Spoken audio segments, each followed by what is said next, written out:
Hey guys, it's me. I didn't mean to take such a long break between videos, but that's life. Um, I'm not going to make any excuses, and I'm not going to tell you what's been going on. It doesn't really matter. It's not important.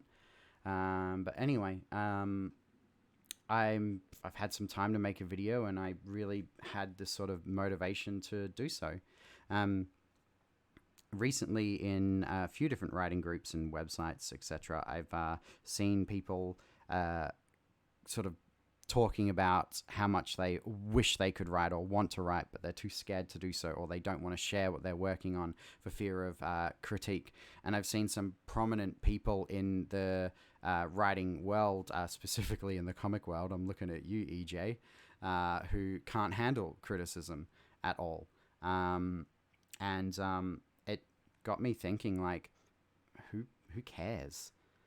It's just criticism. Like, they're just words. And I know some people probably don't have, well, a lot of people don't have as thick skin as me, and that's a thing. But I really wanted to sort of do something just to show everyone, um, you know, kind of proof is in the pudding, so to speak, for lack of a better word right now. Um, Little context: I haven't been in the best of spirits in the last few months, and I've had this idea in my head, like a way of sort of, yeah, like most of us creatives, what we do our passion, our creative work, normally because of some kind of emotional influence in our lives or in ourselves, or something that has affected us. And that's exactly what this is. So what I've done is I've written a piece. I know it's about 1,000 words. I haven't proofread it. I haven't edited anything. I haven't fixed any spelling errors. Like, I literally wrote it and started recording this video. And what I want everyone to do is I want you all to listen to it. And then once you've heard what I've written, or if you would rather read it, I'll post it on probably on Minds or something as well. And then what I want you to do is come back to this video in the comments. And I want you to give me your feedback, whether it's good, bad. I don't care. It's not really for me. It's for everyone out there who's going to stumble across this video and has thought that they're too scared to write, or they've been too intimidated, or they're doubting their own ability. Hopefully they can see exactly what I've done, what I've written, and and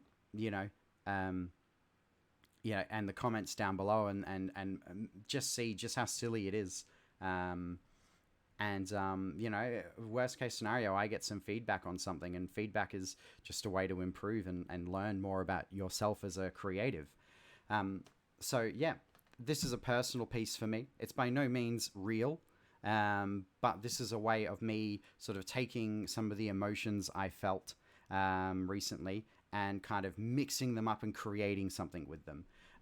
So without further ado, I'm calling this story The First Snowfall of Winter, and this is my very, very first run and my first attempt at writing from the fog in my brain to the page. So I'm going to read it to you now. Once again, this is called The First Snowfall of Winter. Water splashed against the cold steel sink. The sound of cutlery clashing against each other rang out over the low drum of conversations over cheap meals, interrupted only by the shouting of line cooks in the kitchen. Thomas exhaled, taking a very important moment for himself before plunging his wrinkled hands back into the cold water. He could feel the remnants of food bouncing off of his flesh while his hands swam through the equivalent of a heavily polluted river, fishing for dishes to scrub and stack. Just scrub and stack. In an hour or two, he'd be on the train back to his apartment, smoking a cigarette and drinking himself to sleep. He closed his eyes, thinking about how he'd much rather be anywhere else but here, as flashes of all the mistakes he'd made in his life tried their best to intrude on this imaginary wonderland that Tom had repeatedly dreamed of to pass the time. He'd almost finished stacking up the last few dishes when 3 quick vibrations snapped him out of his haze. With his hands still wet and the knowledge that he didn't have much of a social life, he decided it wasn't worth the effort to look at his phone. After all, what good could a text message past 11 o'clock bring? Minutes went by and he was now squeezing his way through the kitchen and heading towards the meat locker. The restaurant would be closing soon, and he knew that if he started packing up for the day now, they might for once get out before midnight. He again felt the intrusive 3 vibrations against his right thigh, again snapping him out of his daydreams. With another disgruntled sigh, he'd begrudgingly put down the frozen tub of month-old chicken breasts back onto the shelf. He shrugged. It was probably just spam, he thought to himself. Hey, Tom! Sink's piling up again. Get a fucking move on. A gravelly voice shouted at him from the kitchen. It was that piece of shit Owen. Tom hated Owen. He didn't really know why. Maybe it was because the manager of this shithole of a restaurant, or maybe it was just because Tom knew that Owen knew how badly he needed the paychecks, to which Tom thought he was consistently taking advantage of that fact. Anyway, his frozen hands plunged back into the now murky brown soup of a kitchen sink as he began to furiously scrub the dishes below. His only motivation was the resentment he held for Owen. Or was it really resentment he had for himself? Who cares? It's the end of the night, and once these dishes were done, he was out of there. Tom told himself this was only a temporary setback anyway, and that one day he'd show Owen just what real success was. He'd nearly believe it too if it wasn't for the fact that he'd been telling himself the exact same thing every day for the past 6 months. This time, the vibrations in his pockets were longer. A phone call. But who the hell would be calling him at this hour?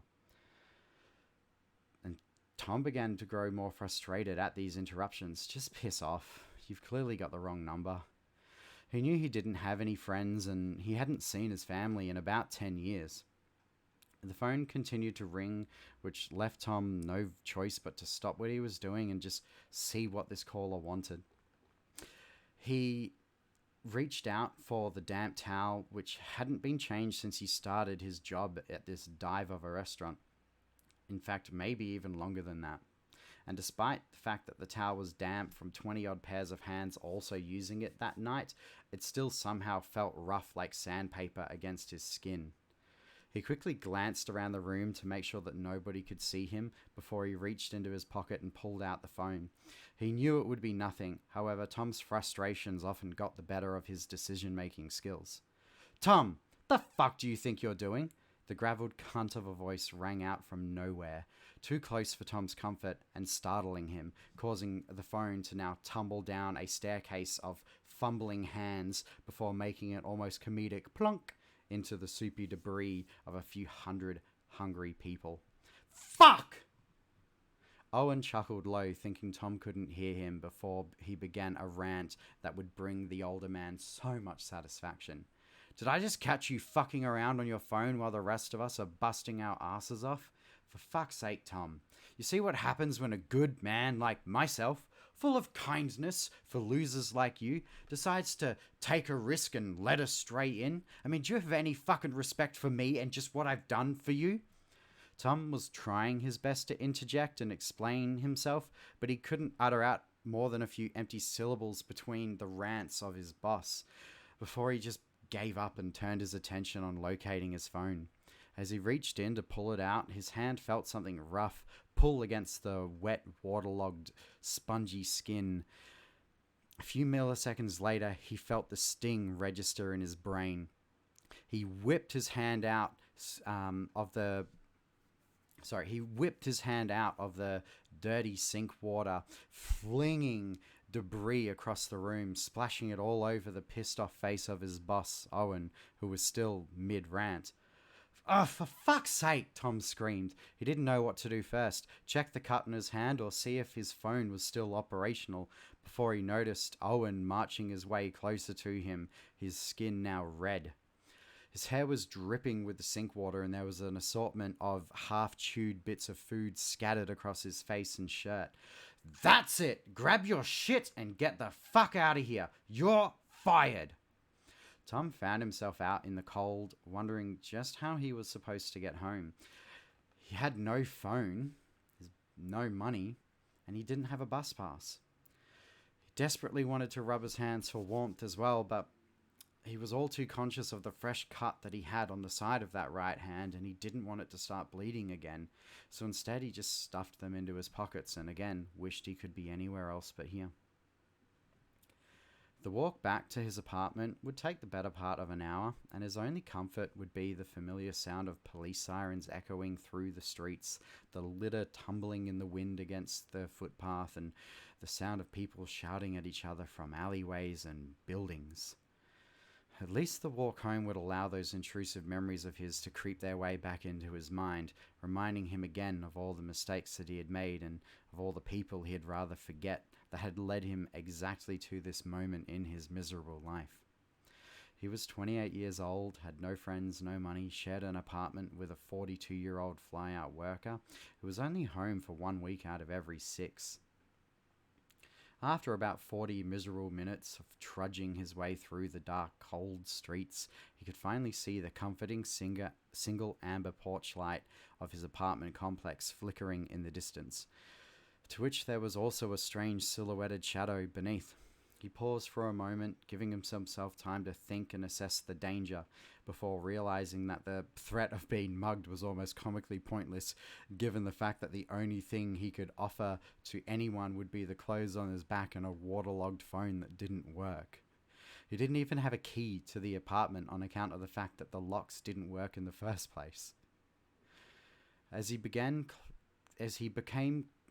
Wow, I really wrote that poorly. As he became closer to the shadowy silhouette, he made it out to be a girl, young, probably in her early 20s. Tom didn't recognize her as anyone from the building, and he couldn't help but wonder if his face looked just as miserable as hers did in that moment. Oh well, not my fucking problem, he thought to himself, before brushing past her and beginning to make his way out of the cold. The girl quickly reached out and pinched at the elbow of his coat with her thumb and forefinger, giving it a slight tug. "Hey, Tom?" she managed to squeak out. Tom paused for a moment, confused, looking back at the girl at the bottom of the doorstep, still holding onto the elbow of his jacket. She avoided making any eye contact with him, instead choosing to look down at the floor. And while Tom didn't know her face, he definitely knew her voice. "Dad's dead."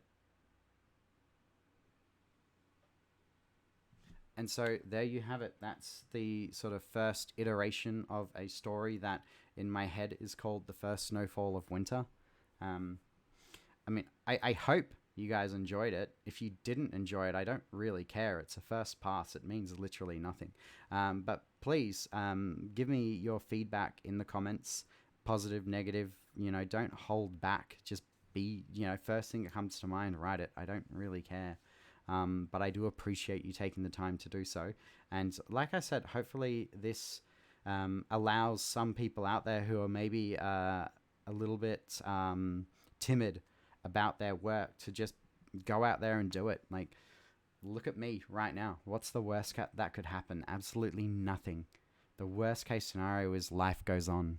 So, if you are a writer, go out and write. You don't need me to tell you that, but I'm going to do it anyway. And, I guess welcome back me. I'll try and make some more videos for you guys when I can. And, that's it.